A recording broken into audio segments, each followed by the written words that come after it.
up, nobody move, get on the floor, get on the wall. Take your sneakers off, take off your drawers, cover your dick. Bitches be quiet, don't say shit, you move. I'ma make sure I clap you in your click. Creep Walk, de asemenea cunoscut sub numele de Sea Walk, reprezintă o mișcare de dans, originea căreia stă la începutul anilor 1970, fondată de membrii bandei Creep din Los Angeles, California.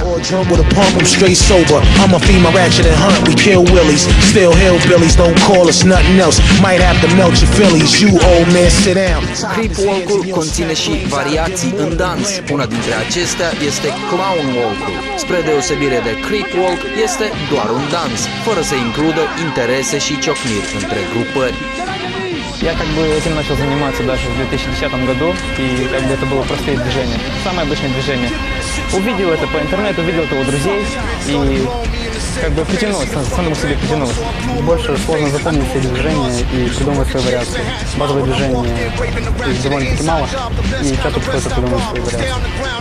Bounce Blood este dansul alternativ asociat și supranumit de gruparea concurentă Bloods. Ambele denumiri pot fi abreviate la termenul Sea Walk, provocând confuzie printre mulți amatori ai stilului care nu au nimic în comun cu grupurile violente.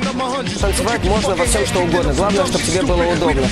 Очень многие зря думают, что для того, чтобы танцевать, должны быть широкие вещи. Да, это красиво выглядит именно в танце, но тем не менее, если будут, например, джинсы ускочив в прилипку и красиво станцевать, это будет тоже выглядеть очень симпатично.